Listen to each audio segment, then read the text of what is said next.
ভারতের কাছে আর মাত্র ৭৪ দিনের তেল আছে। হরমুজ প্রণালী বন্ধ। এরপর ভারত তেল কিনবে কোথা থেকে? এরপর কি হবে দেশের? ইরান আমেরিকা যুদ্ধে কাঁপছে বিশ্ব। তেলের ট্যাঙ্ক ফাঁকা ভারতের। সামনে বড় সংকট। প্রতি 5 ব্যারেলের 1 ব্যারেল আসে হরমুজ দিয়ে। পথ বন্ধ। তেল যোগাবে কে? মধ্যপ্রাচ্য অচল। রাশিয়ার দিকে কি ফের ঝুঁকবে ভারত? ৭৪ দিনের কাউন্টডাউন শুরু। পেট্রোল ডিজেলের দাম কি আকাশ ছোঁবে? হরমুজে তালা। বিশ্ববাজারে আগুন। ভারতের জ্বালানি নিরাপত্তা বড় প্রশ্নে। আমেরিকার চাপ না শক্তি নিরাপত্তা? রাশিয়া থেকে তেল কিনবে কি ভারত? তেল টানাটানি বাড়বে কি নিত্য প্রয়োজনীয় জিনিসের দাম? আতঙ্ক বাজারে। দেখুন, হরমুজ প্রণালী বন্ধ হয়ে যাওয়ার খবরে গোটা বিশ্বের জ্বালানি বাজারে যে ধাক্কা লেগেছে তার সবচেয়ে বড় প্রভাব পড়তে পারে এশিয়ার ওপর। আর সেই তালিকায় প্রথম সারিতেই রয়েছে ভারত। মাত্র প্রায় 50 কিলোমিটার চওড়া সরু জলপথ। হরমুজ প্রণালী বিশ্ব তেল বাণিজ্যের এক অনিবার্য কেন্দ্রবিন্দু। বিশ্বের মোট সমুদ্রপথে পরিবাহিত ক্রুড অয়েলের প্রায় 20% এই রুট দিয়েই যাতায়াত করে। অর্থাৎ প্রতি 5 ব্যারেলের তেলের একটি ব্যারেল এই প্রণালী পার হয়। এই পথ হঠাৎ বন্ধ হয়ে গেলে তার অভিঘাত যে কতটা গভীর হতে পারে তা অনুমান করা কঠিন নয়।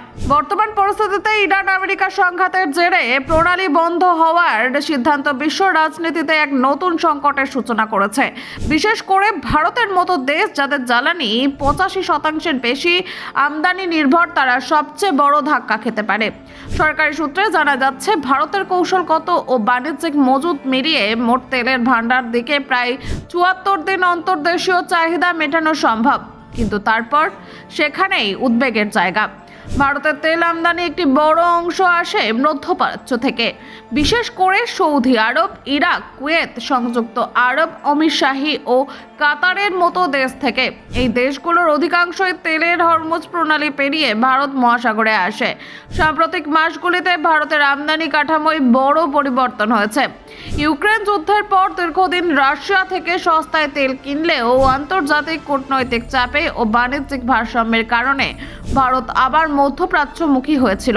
তবে তথ্য বিশ্লেষণ সংস্থা কেপিএল এর পরিসংখ্যান অনুযায়ী চলতি বছরের জানুয়ারি-ফেব্রুয়ারি মাসে ভারতের মোট তেল আমদানি প্রায় 50% হরমুজ প্রণালী হয়ে এসেছে গত বছরের শেষের দিকে, যা ছিল প্রায় 40%।